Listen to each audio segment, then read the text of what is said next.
Artinya kalau kita nunda taubat ya, selain kita berdosa karena tidak bertaubat, yang kedua dosanya adalah apa? Kita nundanya.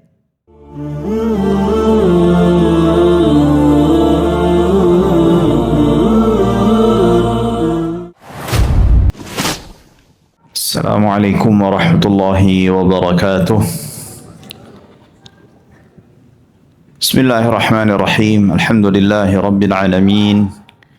Wabihi nasta'inu ala umuri dunya waddin. Wassalatu wassalamu ala ashrafil anbiya'i wal mursalin. Sayyidina wa habibina Muhammadin. Wa ala alihi wa sahbihi wa man tabi'ahum bi ihsanin ila yaumiddin.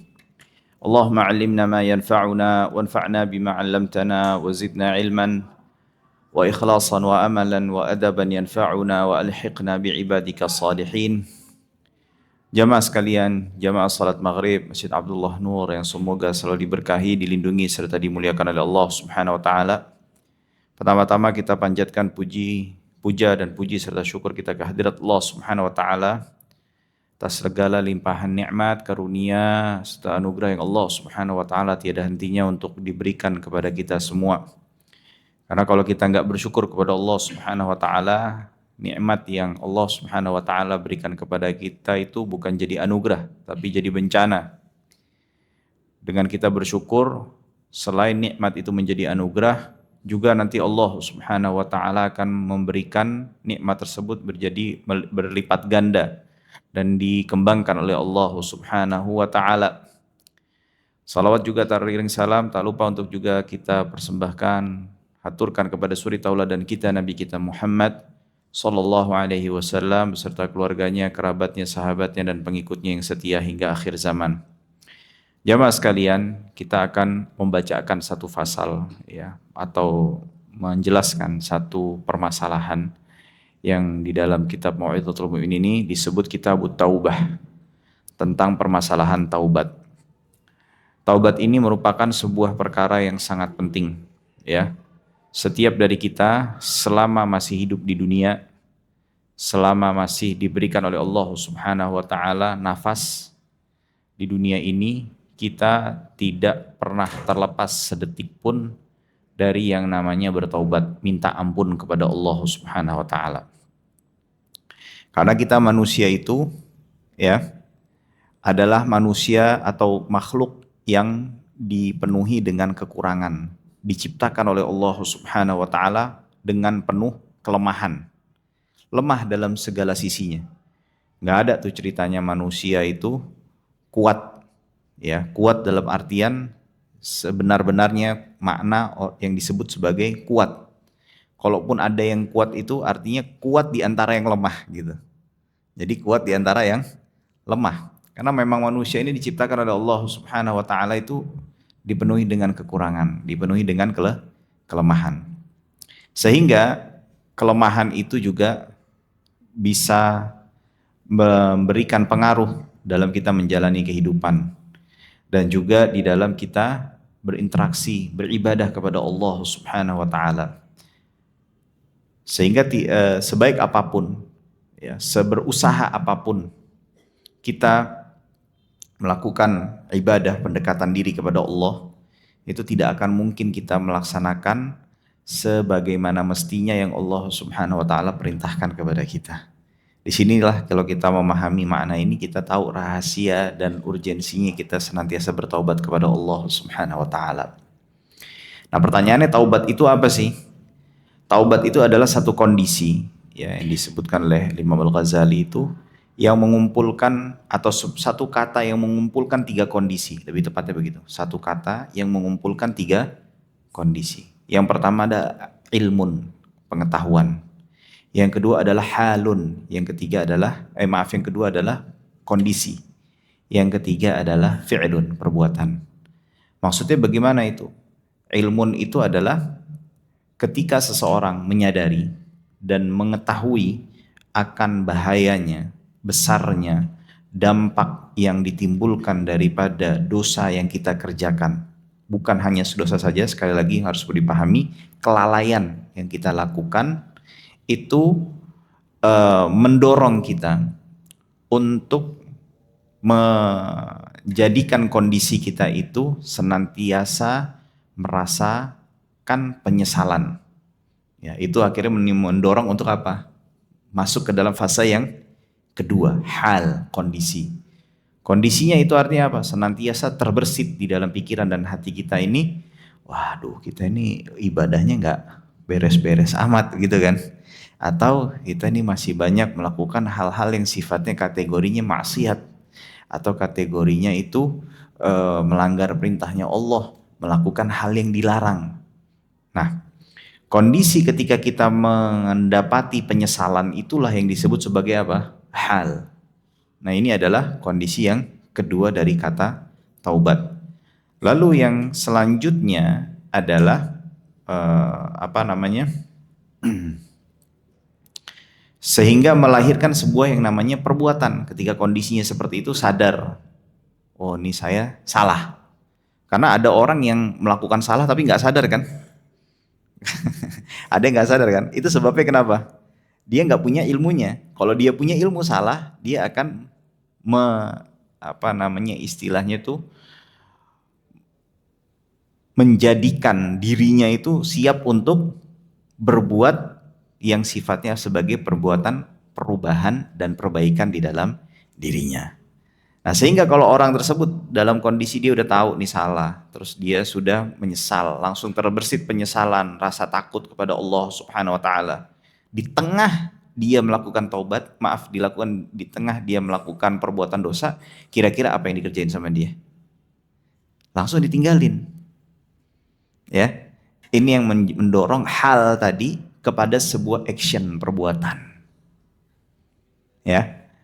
Kepada sebuah perbuatan. Itu pula kan makanya kan dalam sebuah hadis itu diceritakan ada orang ketika dia masuk ke dalam sebuah goa, ya, goanya itu tiba-tiba tertutup dengan batu sehingga menutupi pintu goanya tersebut, menjadikan orang yang berada di dalam goa tersebut tidak bisa keluar. Nah, ada 3 orang tuh yang masuk itu.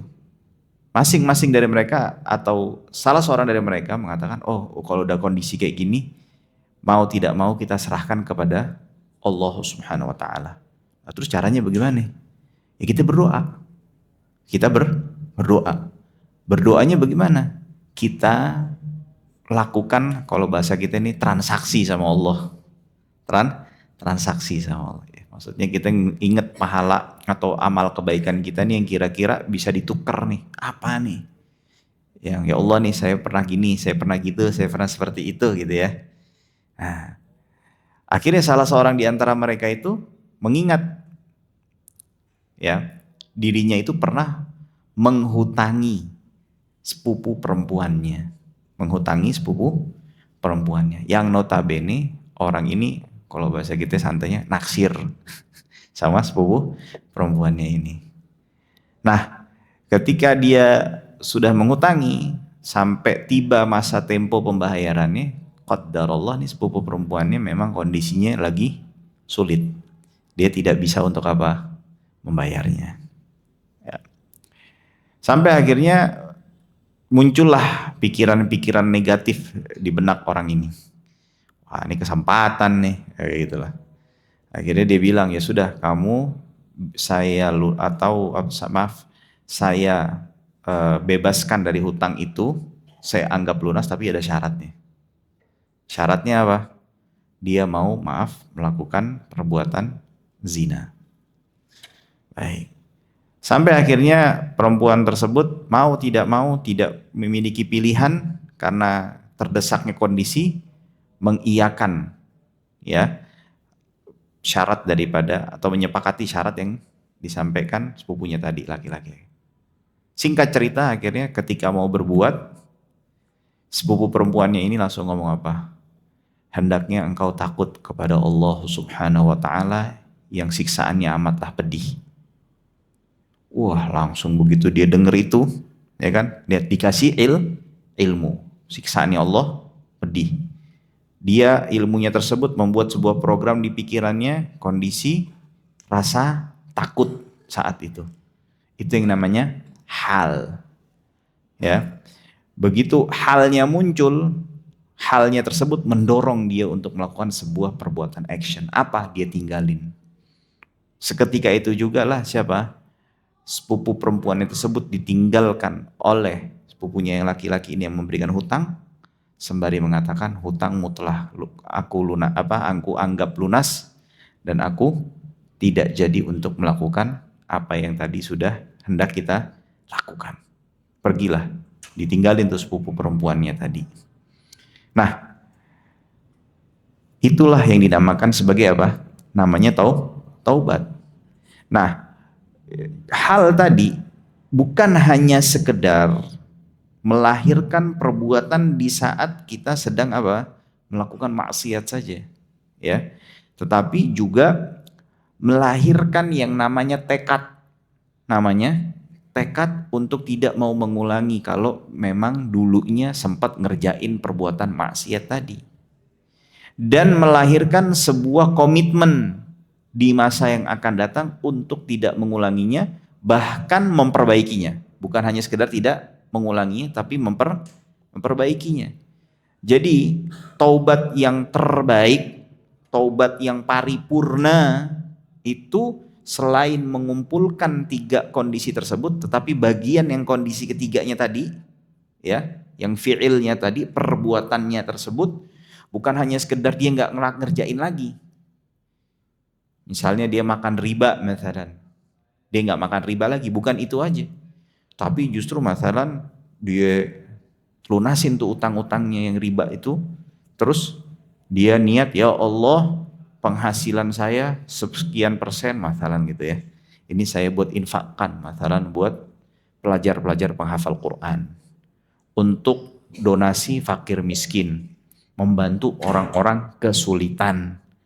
Nah itu artinya apa? Dia melakukan sebuah action perbaikan di dalam apa?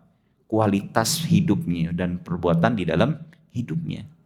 Nah ini adalah apa namanya? Sebuah perbuatan taubat yang sebenar-benarnya. Nah, jadi kita bisa mengetahui arti hakikat taubat itu adalah apa? Yang satu kata yang mengumpulkan yang namanya ilmu, ya, yang ilmu itu melahirkan sebuah kesadaran yang disebut sebagai hal tadi akan mendorong kepada sebuah perbuatan kondisi yang melahirkan sebuah perbuatan. Nah maka dari itu para ulama ada yang menjelaskannya begini, taubat itu syaratnya 3. Pertama adalah apa? Dia nyesel. Lalu yang kedua adalah apa? Dia bertekad untuk tidak mengulanginya, ya. Dan yang ketiga adalah meninggalkan perbuatan keburukan, kesalahan, dosa yang telah dia perbuat. Nah, jadi kalau dari yang kedua tadi, ya, berkutatnya pada apa? Pada yang namanya penyesalan. Sehingga Nabi Muhammad sallallahu alaihi wasallam bersabda, "An-nadamu taubah." Nadam, penyesalan itu adalah sebagai bentuk taubat. Jadi sering-sering nyesel, Pak. Jangan nggak nyesel. Nyesel itu sebuah perbuatan terbaik, terpuji, ya. Jadi penyesalan itulah jangan selalu dikonotasikan menunjukkan orang itu melakukan apa yang disebut sebagai perbuatan menunjukkan kelemahannya. Ya, orang kan kadang-kadang suka kalau nyesel tuh dianggap tidak hati-hati sih gitu loh. Atau ya lebih gamblangnya lagi, ya agak kurang pinter lah orangnya gitu. Sehingga kamu terjeblos ke dalam perbuatan yang menyebabkan dirimu itu menyesal. Ya. Jadi menyesal itu tidak selalu diartikan sebagai bentuk apa? Sebagai bentuk kekurangan. Tapi bisa jadi penyesalan itu menunjukkan akan sebuah kondisi atau karakter yang sifatnya positif. Nah itu tadi disebutkan dalam sebuah hadis, an-nadamu taubah. Penyesalan itu adalah taubat, dan itu hadis dikeluarkan Imam Ahmad dan juga Imam Ibnu Majah. Baik. Nah selanjutnya, ya, taubat itu hukumnya apa? Taubat itu hukumnya apa? Taubat itu hukumnya wajib. Hukumnya adalah apa? Wajib. Tapi bukan hanya sekedar wajib saja, ya. Bukan hanya sekedar wajib saja, tapi wajib yang harus segera dilakukan. Apa itu Ustaz maksudnya wajib yang harus segera dilakukan? Jadi gini Pak, di dalam ilmu usul fikih itu wajib itu ditinjau dari sisi waktu pelaksanaannya ada dua. Ada yang sifat waktunya tuh longgar, ada yang waktunya sempit. Waktunya longgar, ada yang waktunya sempit. Kalau yang waktunya longgar tuh kayak gimana contohnya? Sholat. Sholat itu kan kita tahu, masalah contohnya sholat zuhur. Sholat zuhur itu dari jam 12 sampai jam 3 sekian. Ya. Artinya kita melakukan sholat zuhur kan nggak mungkin dari jam 12 teng sampai jam 3 kan. Betul ya? Paling berapa lama sih kita melakukan sholat zuhur? Sholat zuhur yang wajibnya saja loh ya. Paling 5 sampai 6 menit. Insya Allah nggak lebih sampai 10 menit. Ya. Nah artinya ketika kita melakukan di antara selama masih dalam jam 12 sampai jam 3 sekian itu, masih ada waktu yang tersisa yang sangat amat banyak untuk kita melakukan hal yang lainnya. Baik itu sifatnya ibadah maupun bukan ibadah. Nah itu yang disebut sebagai wajib tapi waktunya longgar. Atau yang disebut dalam ilmu usul fikih itu wajibun muwassa'. Wajibun muwassa'. Ada lagi wajib yang nggak longgar waktunya, sempit. Contoh puasa, ya. Puasa kita tahu dari kapan sampai kapan? Dari terbit fajar sampai maghrib. Bisa nggak antar aja deh saya puasanya? Kan fajar tuh dari jam 4.40-an sekarang kan. Nah, maksudnya waktu subuh tuh fajar tuh maknanya. Antar deh, saya puasanya jam 6 aja, saya sahurnya ntar jam 5. Nggak bisa kan? Ya karena kenapa? Ya waktunya itu udah. Nggak bisa kita melakukan ibadah yang lainnya selain puasa yang tadi diperintahkan untuk kita ngerjakan di hari tersebut. Nah, wajibnya yang pertama itu boleh kita menunda kalau ada kondisi yang sifatnya menjadikan kita beruzur untuk segera melaksanakan. Adapun yang kedua, yang tadi yang sempit itu nggak boleh untuk kita tunda. Nah, bertaubat itu masuk bagian yang kedua, nggak boleh kita tunda. Secara sederhananya gini Pak, artinya kalau kita nunda taubat ya, selain kita berdosa karena tidak bertaubat, yang kedua dosanya adalah apa? Kita nundanya. Nunda ninggalin taubat sama nunda taubat. Jadi kalau kita ditanya, kenapa enggak taubat ente? Antum kenapa tidak bertaubat? Kamu kenapa Anda tidak bertaubat? Nanti deh, belum tua. Ada yang ngomong gak suka, ada yang ngomong, ada berapa yang ngomong gitu. Kita belum ntar udah pensiun dah baru kita itu taubat. Sekarang sih senang-senang dulu gitu. Ya. Nah, ucapannya itu udah menjadikan dia dosanya double tuh. Dosanya apa? Double. Bahkan triple tuh, Pak. triple 3 jadi. Maksudnya apa? Pertama, dia nggak taubat, ninggalin taubat, nunda taubat, plus apa? Dia meremehkan, ya, mengejek, merendahkan sebuah pesan positif yang disampaikan kepada dirinya, diremehkan. Itu dosa tuh kayak gitu. Makanya kalau ada orang nasehatin kita kebaikan tuh minimal diem, jangan jangan ditanggepin, diem, dengerin aja. Urusan kita ngerjain nggak ngerjain itu belakangan. Karena jauh lebih baik orang menerima nasihat pesan positif kebaikan, tapi dia yang belum bisa kerjakan itu jauh lebih baik daripada apa? Dia mendengar tapi langsung dia tolak. Kok bisa gitu, Ustaz? Kan sama-sama nggak ngerjain, ujung-ujungnya begitu kan? Betul ya? Karena kalau orang ketika dinasihatin kebaikan terus dia langsung, kamu gini sok pinter, sok alim, sok apa segitu-gitu ya, ada yang suka gitu kan? Ya banyak. Nah itu jatuhnya merendahkan, ya. Sekarang sebelum saya jelaskan lebih lanjut lagi, saya jawab gini. Kita jawab pakai sirah Nabi ya. Pakai sirah Nabi. Kan ada tokoh namanya Abu Jahal sama Abu Lahab. Yang diabadikan jadi surat Abu Jahal apa Abu Lahab? Abu Lahab kan? Tapi yang paling jahat siapa? Abu Jahal. Kenapa kok bisa Abu Jahalnya nggak diabadikan? Padahal dia yang paling jahat. Saking jahatnya Abu Jahal, iblis saja sampai kagum. Bayangin Pak, dikagumin sama iblis. Itu ibaratnya Bapak tuh ketemu ahli strategi, punya pengalaman panjang, Bapak orang baru, kita semua ini orang baru, ya, datang ngasih masukan, dikagumi sama orang yang punya pengalaman itu. Kira-kira keren nggak orangnya begitu? Ya, dahsyat kan? Nah, Abu Jahal tuh sampai kayak gitu tuh. Dalam sisi apa dia sampai membuat iblis takjub itu kan waktu Rasul Shallallahu Alaihi Wasallam mau hijrah.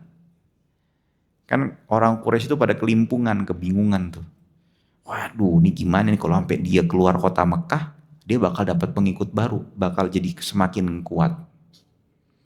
Kita bunuh, kalau ada satu orang eksekutor, Nabi Muhammad itu qabilahnya kuat, bakal apa? Nuntut balas. Kalau kita bilang orang gila, nggak ada tanda-tanda gila ini orang. Akhirnya, dan kala itu saat sedang, kalau bahasa kita rapat paripurna Pak, mau nentuin aturan tuh, ya, itu iblis hadir Pak, iblis hadir, benar-benar iblis, kata dalam sirah itu disebut Rasul mengatakan iblis datang dengan memperlihatkan jati dirinya seperti seorang sepuh, orang yang sudah tua yang berasal dari Najd. Datang, ikut serta duduk nimbrung dengerin orang-orang Quraisy kala itu sedang rapat. Iblis ngasih masukan nggak ditolak, nggak bisa. Iblis nih udah pengalaman ribuan tahun. Tahu-tahu Abu Jahal ngomong gini, oh gini aja.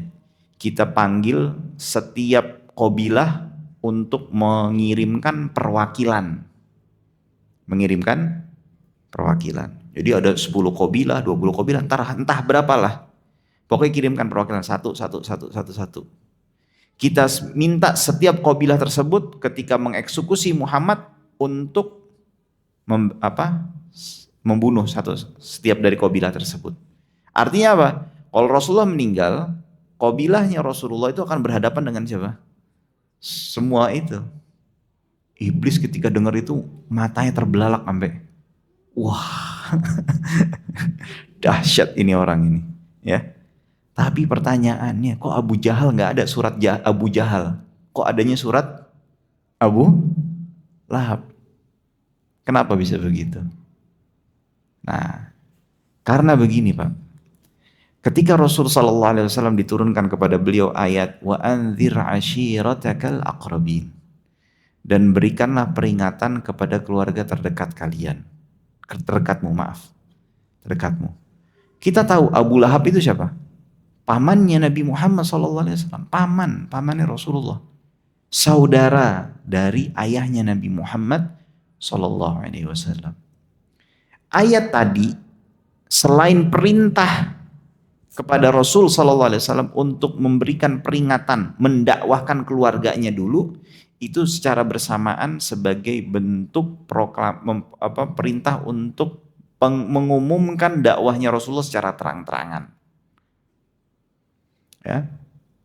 Maka ketika itu Rasul sallallahu alaihi wasallam naiklah ke Bukit Safa. Naik ke Bukit Safa. Karena orang Arab zaman itu kalau mau menyampaikan pengumuman naik ke Bukit Safa, Pak. Ya, lalu Rasul Shallallahu Alaihi Wasallam mengatakan kepada di Bukit Safa itu, ya Bani Fulan, setiap keluarganya Rasul itu dipanggil semuanya, dipanggil setiap per orang dari keluarganya Rasul, datanglah mereka semua ingin mendengar apa yang ingin disampaikan oleh Nabi Muhammad Shallallahu Alaihi Wasallam. Rasul mengatakan kurang lebih mana begini. Kalau sekiranya aku mengatakan bahwasannya di balik bukit tersebut terdapat pasukan yang sedang bersiap-siap akan menyerang kalian, apakah kalian akan mempercayaiku? Iya, Rasul Al-Amin, nggak mungkin apa? Bohong, ya. Maksudnya Rasul tuh mau mengetes mereka dulu nih, sebelum ngasih pengumumannya, infonya. Singkat cerita Rasul sedang ngetes gitu, lalu Rasul mengatakan, wahai keluargaku, wahai Bani Fulan, wahai Bani Fulan, Bani Fulan, ya, berimanlah kalian kepada Allah Subhanahu wa taala. Azab Allah akan sebentar lagi akan datang dan aku tidak akan bisa menolong kalian semua. Artinya diperintahkan untuk beriman kepada Allah Subhanahu wa taala. Mendengar apa yang disampaikan Rasul tadi, Abu Lahab mengatakan, "Tabban laka ya Muhammad, alihada jama'tana?" Celaka kamu wahai Muhammad. Cuman buat ini kamu ngumpulin kita semua? Lihat. Dinasehatin terus dia apa? Bantah dan menjawab. Maka turunlah apa? Tabbat yada abi lahabin wa tabb. Ma aghna anhu maluhu wa ma kasab. Dan seterusnya sampai akhir surat. Nah jadi kembali lagi, kalau kita dengar ada orang nasihatin kita, mau kata yang nasihatin kita itu seandainya maaf kata ya, nggak lebih baik dari kita, dengerin aja. Simak baik-baik. Entah saat itu atau nanti di masa akan datang, insya Allah dengan izin Allah nasihat itu pasti akan berguna untuk kita. Jadi kembali lagi, taubat itu adalah suatu hal yang wajib. Ya, menunda taubat itu juga suatu hal yang tidak boleh, berdosa. Mengapa demikian? Nah, Imam Ghazali mengatakan, wa ulima an la mubdi'a an liqa'illah illa tiba' syahwat, dan tidak ada sesuatu yang paling bisa menjauhkan diri kita dari Allah itu daripada mengikuti syahwat. Wala muqarriba min liqa'ihi illa al-iqbal 'ala Allah bidawami dzikrih, dan tidak ada sesuatu apapun yang paling bermanfaat, yang paling bisa untuk mendekatkan diri kita kepada Allah melebihi daripada apa? Senantiasa kita mengingat Allah Subhanahu wa taala. Wa ulima anna dzunuba sababu kaunihi mahjuban mub'idan 'anillahi ta'ala. Dan kita tahu dosa itu adalah sebab terbesar yang menghalangi diri kita dari Allah Subhanahu wa taala. Fala yushakku fi anna al-insirafa 'an tariqil bu'di wajibun lil wusuli ilal qurb. Maka kita tahu kalau ada sesuatu yang bikin kita jauh dari target kita, maka kita harus apa? Menjauh dari hal yang bisa menjauhkan diri kita dari target atau keinginan kita. Nah, wa innama yatimul insiraf bil ilmi wan nadami wal azmi. Maka itu tidak akan sempurna kita untuk bisa menjauh dari hal yang menjauhkan kita itu kecuali dengan apa? Tahu akan kesalahan kita, menyesal dan menghadirkan tekad. Nah, oleh daripada itu juga Allah Subhanahu wa taala pun mengatakan wasari'u ila maghfiratin min rabbikum, dan bersegeralah menuju ampunan Allah. Nah, yang paling bisa mendatangkan ampunan Allah itu apa? Taubat. Sedangkan Allah tabaraka wa ta'ala dalam ayat ini mengatakan apa? Wasari'u, bersegeralah. Artinya kalau Allah memerintahkan bersegera, berarti menundanya apa? Dosa. Menyelisihi perintahnya Allah. Karena kalau orang nunda berarti dia tidak bersegera. Nah, juga Allah Subhanahu wa taala berfirman, "Tubu ilallahi jami'an ayyuhal mu'minuna la'allakum tuflihun." Bertobatlah kalian seluruhnya wahai seluruh orang mukmin agar kalian menjadi orang beruntung. Dan juga Allah Subhanahu wa taala berfirman, "Ya ayyuhalladzina amanu tubu ilallahi taubatan nasuha." Wahai orang beriman, taubatlah kepada Allah dengan taubatan nasuha. Nasuha ini siapa? Nama orang. Bukan. Nasuha itu maknanya adalah taubat yang terbaik, taubat yang sebenar-benarnya. Nasuha itu diambil dari kata nasoha. Nasoha. Nasoha itu kan kita tahu jadi ada nama kata nasehat. Nasihah itu diambil dari kata nasihah, nasehat. Apa itu nasihah? Nasihah itu pertama adalah membersihkan sesuatu hal yang kotor dan memperbaiki sesuatu yang rusak. Maka itu orang Arab dulu dalam tinjauan bahasa ketika kita meresapi kan suka ada entah jatuh apalah gitu. Kotoran-kotoran yang jatuh di susu yang kita perah itu disingkirkan, itu disebut nasihah. Dan ketika baju kita robek nih, terus dijahit lagi kan rusak tuh, disambungkan lagi, itu disebut sebagai nasihah juga. Jadi nasihat itu harus berorientasi kepada perbaikan dan pensucian. Jadi kalau orientasinya bukan untuk pensucian jiwa, diri, perbaikan diri dan jiwa, maka itu bukan nasihat walaupun kata-katanya terdengar baik. Nah, jadi kembali lagi, Allah memerintahkan taubatan nasuha. Taubatan nasuha. Jadi taubatan nasuha itu bukan hanya sekedar apa? Membersihkan diri kita dari dosa. Seperti susu tadi. Tapi juga harus ada actionnya. Tindak lanjutnya dengan memperbaiki kesalahan. Jadi jangan diam ngejogrok gitu aja, enggak ngapa-ngapain gitu maksudnya. Nah, tapi juga apa? Minta ampun kepada Allah, melakukan penebusan dosa dengan apa ya tadi? Perbuat kebaikan yang sifatnya bisa menggantikan kesalahan dari yang kita lakukan. Nah, pertanyaannya ya, Ustadz, alhamdulillah saya ini sholat ke masjid nggak usah ditanya, rutin saya, ya. Sholat ke masjid rutin. Masjid belum buka saya udah datang. Saya begitu ya, ada yang begitu. Masjid ya belum ditutup saya nggak bakal keluar, Ustaz. Betul? Ada yang begitu. Misalnya, ya. Terus buat apa saya taubat? Betul nggak? Ya, tanya begitu kan? Buat apa saya taubat? Katanya harus cepat kan, taubat itu kan? Nah, taubat itu emang dipikir hanya sekedar dari perbuatan dosa? Enggak. Sebelum saya jawab lagi, saya kasih pertanyaan lagi deh. Untuk jawab pertanyaan tadi, saya kasih pertanyaan lagi. Kenapa setiap habis sholat kita istighfar? Hah? Kalau nggak ada salah, tetap suruh istighfar kan? Bener kan? Habis assalamualaikum warahmatullah, assalamualaikum warahmatullah. Habis itu ngapain? Astagfirullahaladzim, astagfirullahaladzim, astagfirullahaladzim. Kenapa istighfar? Itu nunjukin bahwasanya taubat itu bukan hanya sekedar dari perbuatan dosa. Lah Ustaz, berarti kita salah dong sholatnya? Enggak, jadi gini.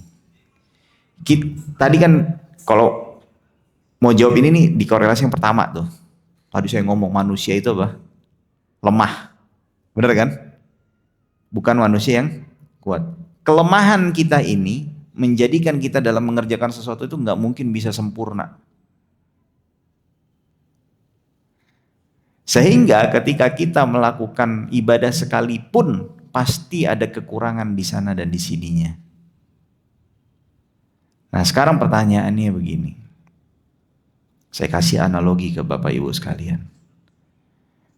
Bapak minta atau merintah anak Bapak atau pegawai deh kalau punya pegawai misalnya gitu. Tapi ngerjain pekerjaannya asal-asalan, marah nggak? Kan saya kerjain Pak, tapi kerjaannya asal-asalan. Saya nggak dosa, saya ngerjain yang Bapak suruh. Tapi kerjaannya, udah itu kita kurang lebih. Kita sholat, sholat. Sholat kamu, iya sholat. Tapi sholatnya asal-asalan. Marah nggak kita kira kalau ada pegawainya kita yang ngerjain yang kita perintah tapi asal-asalan. Begitu juga dengan kita. Ya. Nah, oleh daripada itu tujuannya taubat itu begitu, istighfar, minta ampun kepada Allah Subhanahu wa taala.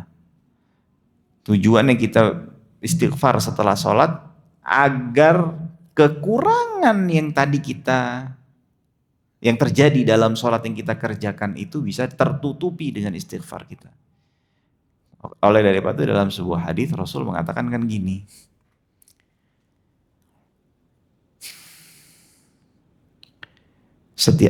ada orang selesai sholat nggak sisa dari sholatnya melainkan tusuk 1/9-nya. Ada orang yang nggak selesai sholat nggak tersisa dari sholatnya melainkan thumunnya 1/8-nya. Ada yang 1/7-nya, ada yang 1/6-nya, ada yang 1/5-nya, separuhnya, seterusnya. Sampai ada orang yang selesai sholat tidak ada pahala buat orang itu. Padahal dia mengerjain apa? Sholat. Ya kan? Kok bisa gitu Ustaz? Gampang aja ngasih perumpamaannya. Bapak kalau barang hilang kira-kira mau cepet inget caranya gimana salah satunya? Hah? Coba Bapak sholat langsung inget tuh. Barang hilang. Bener gak? Langsung apa? Fokus kita sholatnya ya hilang kan? Nah itu nunjukin apa? Bahwasannya kita ini sholat juga nggak bener-bener, maksudnya bukan berarti nggak bener orang sholat ya Pak ya, tapi kita karena kelemahan kita nih ngerjakan sholatnya itu pun juga nggak bisa sempurna ya gitu. Nah tapi juga wah Ustaz kalau gitu saya nggak usah sholat aja Ustaz ya kan. Pak mending mana Pak, nggak kerja sama sekali tapi kerja tapi dapat duitnya sedikit. Kerja dapat duitnya sedikit. Sama kita. Kita ketika di dunia ini dalam hal untuk mempersiapkan akhirat kita ya begitu. Mau kata sholat kita nggak bagus-bagus amat, penting sholat dapat pahalanya. Iya. Nah terus pertanyaannya begini. Terus Rasulullah Shallallahu Alaihi Wasallam dalam sebuah hadis itu dikatakan begini. Saya kalau istighfar itu kata Rasulullah SAW dalam satu hari nggak kurang dari 70 kali. Nggak kurang dari 70 kali. 70 tuh kalau orang Arab nyebut zaman Rasul tuh bukan berarti 70 pas Pak ya. Jangan dipahamin begitu. Orang Arab tuh nunjukin 70 tuh mendeskripsikan satu bilangan yang tidak terhingga. Saking banyaknya nggak bisa dihitung. Tuh nyebutnya 70. Dalilnya mana Ustadz kalau menunjukkan begitu? Dalam hadis yang lain Rasulullah tidak kurang 100. Dalam dalil yang lain Rasulullah mengatakan begini. Sahabat mengatakan Rasul itu kalau duduk di satu majelis ya, tidak akan beranjak dari majelis tersebut sampai beliau mengucapkan Rabbighfirli warhamni wa tub alayya. Rabbighfirli, ya Allah saya minta ampun ya.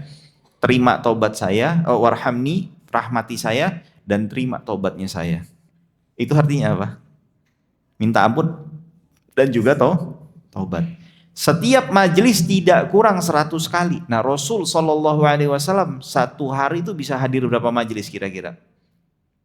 Banyak. Tokoh Rasul itu. Anggap beliau sehari itu dalam agendanya menghadiri 5 majelis, berarti sudah kita bisa pastikan beliau mengucapkan Rabbighfirli warhamni wa tub, minimal berapa berarti? 500 kali. Pertanyaan kenapa Rasulullah SAW tobat? Jawabannya 2. Pertama karena Rasul sedang ngajarin kita. Pertama itu, ya. Yang kedua, Rasul itu ibadahnya suka ngepur, Pak. Kalau bahasa orang kita suka ngepur, tahu ya ngepur ya? Ngalah. Soalnya kalau Rasul ibadahnya beneran, kesiannya siapa? Saya. Nggak bisa ngejar, nggak bisa ibadah bener. Nggak bakal bener ibadahnya kita. Maka Rasul tuh menurunkan standar ibadahnya supaya apa? Nginget sama kita, Pak. Coba kalau Rasul lagi ibadahnya beneran. Maka dari itu Rasul itu pernah sholat malam. Sholat malam. Sholat malam, terus sahabat toto ngumpul di belakang. Besok harinya Rasul tuh sholat, gara-gara kenapa? Rasul sholatnya itu di belakang tembok yang notabene temboknya separuh. Jadi kalau Rasul berdiri kelihatan, kalau Rasul duduk nggak kelihatan. Akhirnya keesokan harinya Rasul sholat tahajudnya duduk. Supaya apa? Nggak kelihatan sahabat. Sahabat Mu'adz pernah sholat di belakang Rasul. Baca, terus waktu dengar pas sholat malam nih, wah ini baca Al-Baqarah nih. Kita baru baca Al-Baqarah udah ngedam-dam tuh Pak, ya kan? Kalau sahabat beda, masih dilanjutin. Kata sahabat Mu'adz, ini paling Al-Baqarah kelar, ruku nih. Ya kan? Selesai Al-Baqarah, lanjut Ali Imran. Kalau kita udah mungkin udah buyar tuh Pak, bubar tuh Pak. Ya, baru 1 rakaat nih. Belum genep malah 1 rakaatnya. Terus habis itu selesai Ali Imran, mau deket selesai kata sahabat Mu'adz, ini habis Ali Imran kelar nih, ruku nih. Lanjut An-Nisa. Kata sahabat Mu'adz, hampir saja saya itu terbersit dalam diri saya sebuah perbuatan buruk. Perbuatan buruknya itu mufarokoh. Mufarokoh. Artinya beliau udah gak ngikut sholat sama Rasulullah, nyelesain sendiri. Nah, begitu selesai, Rasul baru sadar kalau ada siapa? Sahabat Mu'adz. Nah jadi Rasul tuh istighfarnya karena kenapa? Karena Rasulullah nggak secara sengaja menurunkan kualitas ibadahnya. Itu kenapa? Karena lalai Rasul enggak inget sama kita. Maka dalam hadis yang lain disebutkan Rasul SAW itu 1 rakaat bacanya nggak kurang dari 5 juz, Pak. 1 apa? 1 rakaat. Makanya sholat witirnya, sholat malamnya Rasulullah nggak lebih dari 11 rakaat. Emang cukup kalau mau 20 rakaat? Satu rakaat bacanya berapa? 5 juz, kayak gitu. Ya, nah itu menunjukkan akan apa? Rasul itu bertaubatnya, istighfarnya bukan karena beliau punya kesalahan. Ya. Maka itu ada ungkapan para ulama sufi itu begini. Mohon disimak baik-baik ini. Hasanatul abrar, sayyiatul muqarrabin. Perbuatan kebaikannya orang baik, ya, itu keburukan buat muqarrabin, orang-orang yang tingkat ibadahnya itu udah tinggi banget, tingkat keimanannya. Ya tadi, kita ini sholat, tadi saya contohin misalnya, saya Ustaz, masjid belum buka saya udah datang, masjid belum tutup saya belum keluar. Itu abror, jatuhnya orang abror itu Pak.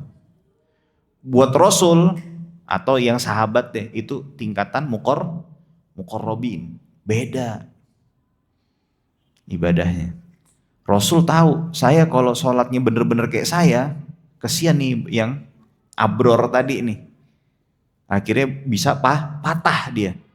Karena belum sekuat dan sekeras ibadahnya seperti Nabi Muhammad Sallallahu Alaihi Wasallam. Baik, ini saja yang bisa saya sampaikan Pak. Udah ada belnya tadi Pak. Ya, artinya sudah masuk waktu Isya. Mohon dimaafkan bila ada salah-salah kata atau kata-kata yang kurang berkenan. Wal afu minkum. Kita tutup dengan doa kafaratul majlis. Subhanakallahumma bihamdik.